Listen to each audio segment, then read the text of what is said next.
Hey YouTube, in this video I'm going to be doing an unboxing of the Ryzen 7 7700X processor. So this is an 8-core 16-thread processor, AM5. It's probably one of the best gaming CPUs you can get, particularly for a gaming rig. For anyone who is on something really old, like for example, any kind of DDR3 based AMD Athlon or Phenom processor, or an old Intel processor from 10 years ago, like an Ivy Bridge, or a Haswell, which is 9 years old now.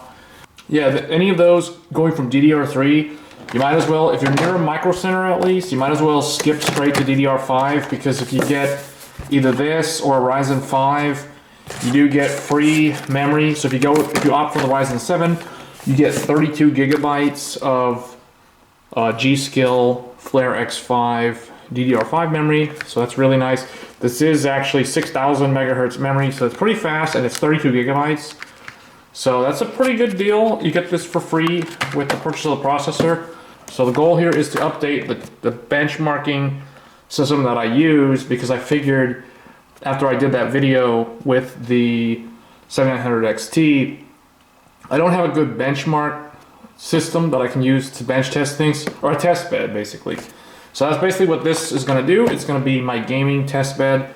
So I'll be able to swap out GPUs relatively quickly with this AM5 platform. So it's either going to be that, or I could use the 13th gen, but 13th gen doesn't have any deals on motherboards, nor does it have free memory. If I was going to buy the 13th generation, I would want to pair it up with DDR5, not DDR4. Alright, so this is going to be an unboxing now of the Ryzen 7 7700X.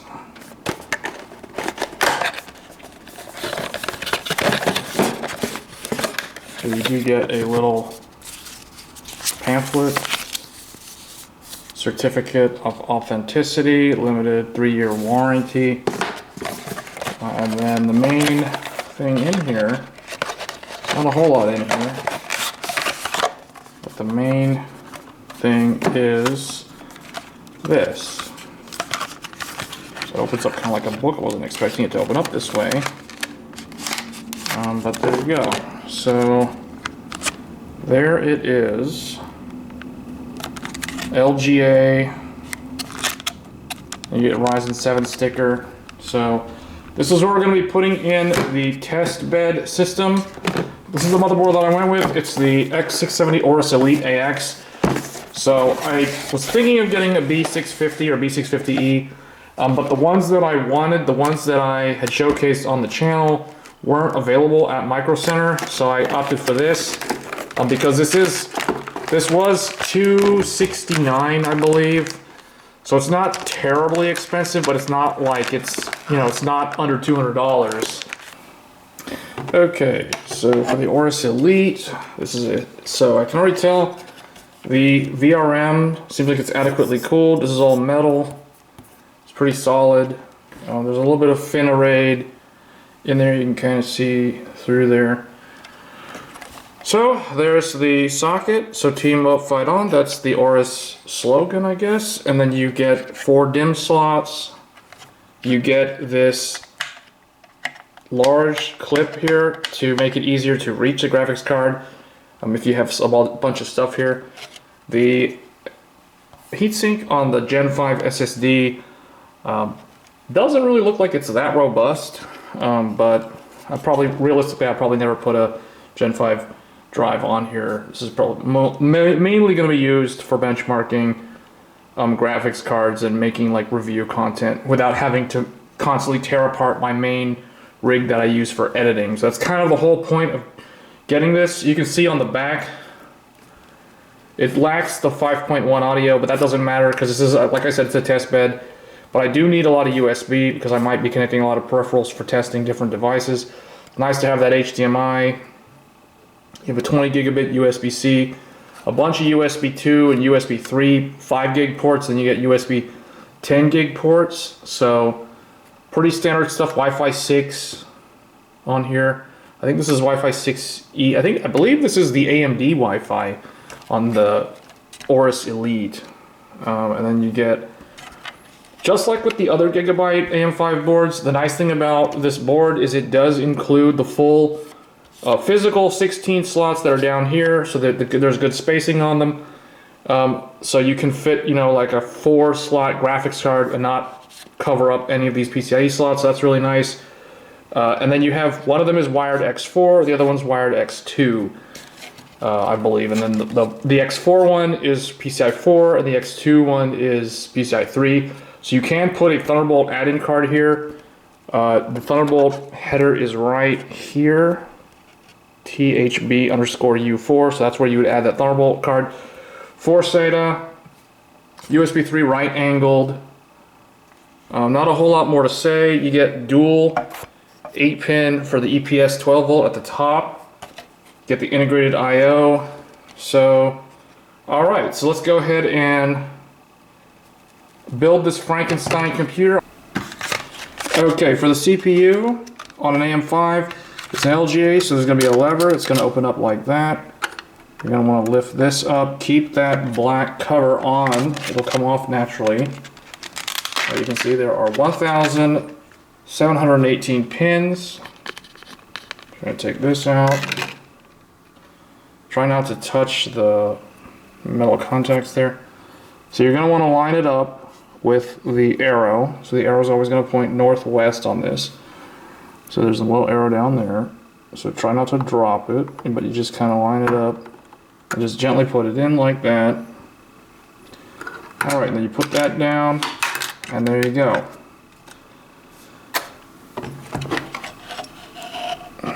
Ryzen is locked in and ready to go. Alright. Make sure you save this. I like to put this in the box that the motherboard came with so that I don't lose it. Okay, we're going to reuse the Noctua mounting brackets for this Ryzen cooler. But if you have a Wraith Prism, you can put a Wraith Prism on this. If you're going to reuse the cooler that came with like a 3800X, for instance, you could do that, but don't expect to overclock and don't expect it to have good temperatures if you're going to do that. So I don't recommend it personally, but that is something that you could do. So you're going to want to take these off. And you're going to want to save these brackets. Don't put these brackets on an AM4 motherboard. There is a height difference slightly with these clips. So these should be kept separate from your old AM4 motherboard. You're going to want to put the original one that you hopefully didn't throw away back on that one.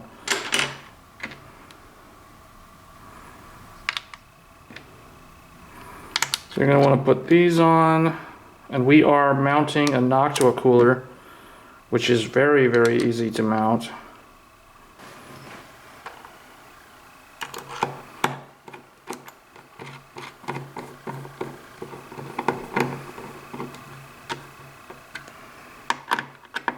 You don't want it to be super tight, but it should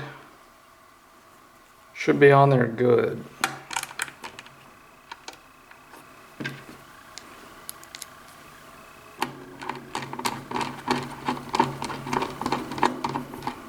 So it's always good to mount the cooler before you put it in the case. That's just the way I've always done it, and I've never had any issues. You could also test the processor and everything to make sure, so I think we're on good.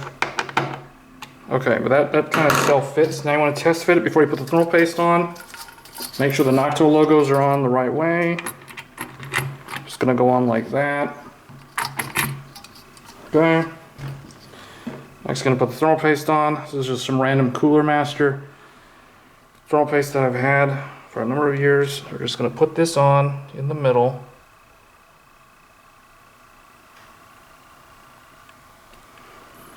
That should be enough. You can see we still have a little bit of it left. All right, that's gonna just basically spread out. The core dies are about here, and the I/O die is up on top.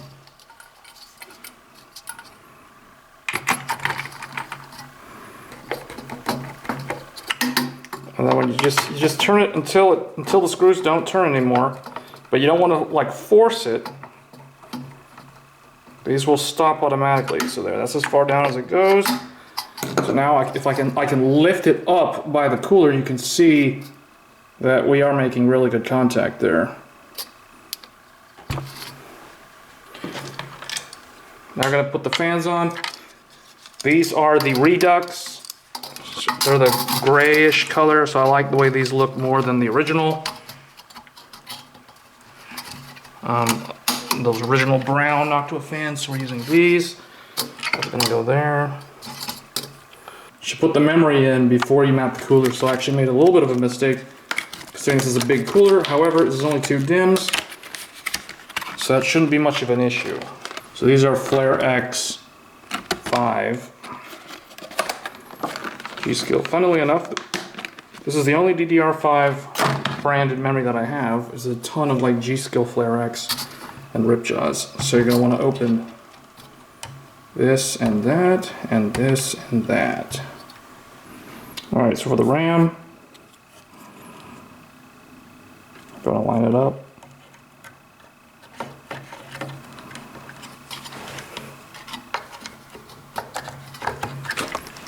So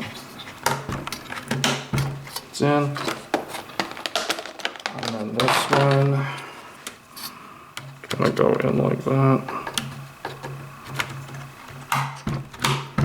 All right, so it's in, RAM's in, both sticks, and then we're gonna put that fan's already on. We're just gonna put the front fan on for push pull, I guess. And you don't want it to be touching the RAM.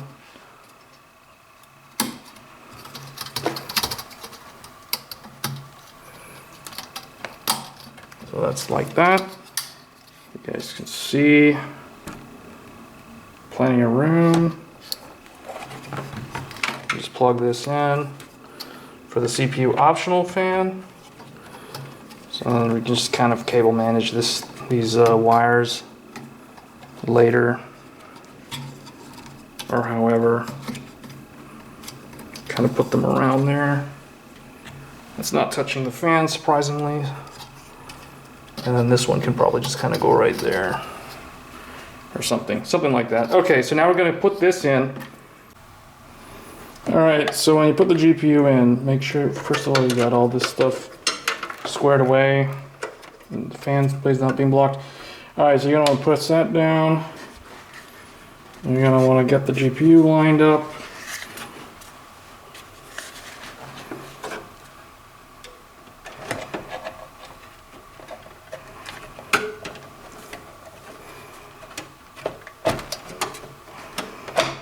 Alright, and that's in. I'm going to put the screws in, and then we're going to tighten everything up. So that should be everything. Alright, now we just need to turn it on and make sure everything works. Okay, once you turn it on for the first time, with all Ryzen 5 CPUs, on the first boot it's going to be really slow because the memory controller has to take time to train the DDR5. So I think something's happening because this fan's quieted down. There we go. So we got the post. Heard the beep. There's the AORUS logo. Alright, new CPU installed. Press yes to reset FTPM. Yes, whatever. Okay.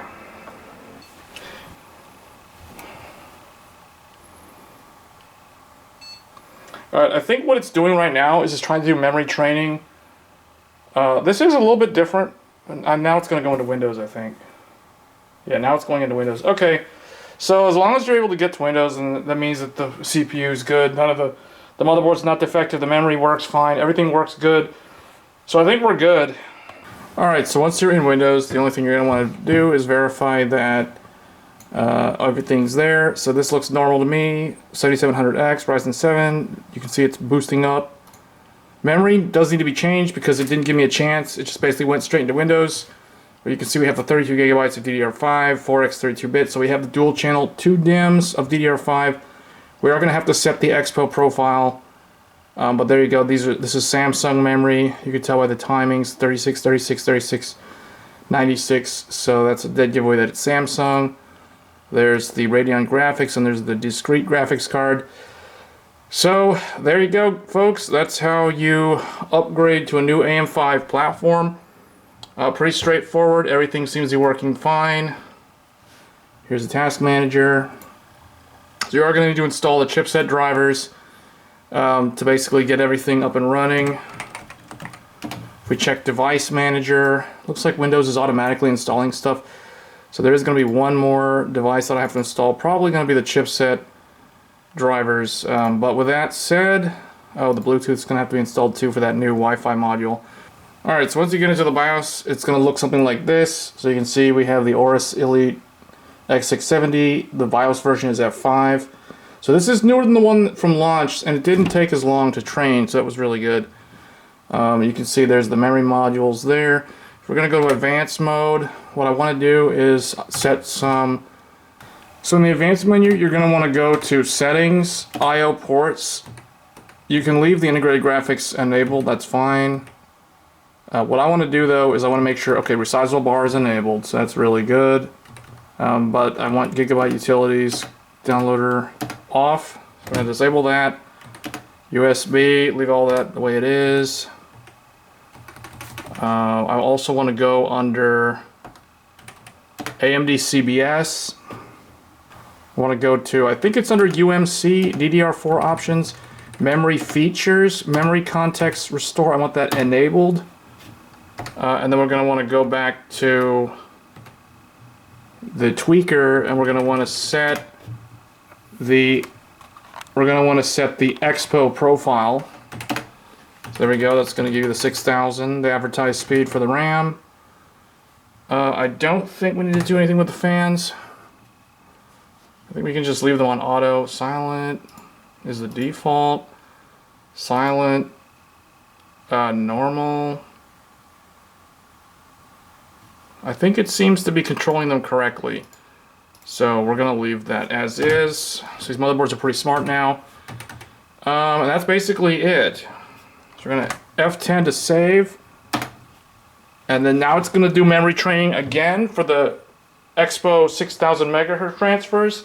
Okay, and then just to check that the memory's running at the 6000 megahertz. You can see it there in Task Manager. Okay, so once we're in, just kind of want to see the CPU temperature. So you can see, I'm just looking at GPU-Z here.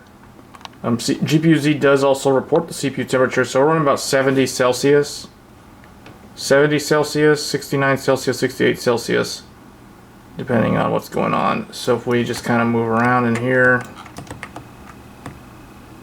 and the GPU is running at 73, just to show the frame rate. So we're locked at a 144, roughly, in Gridania, where the Starlight Celebration is going on right now.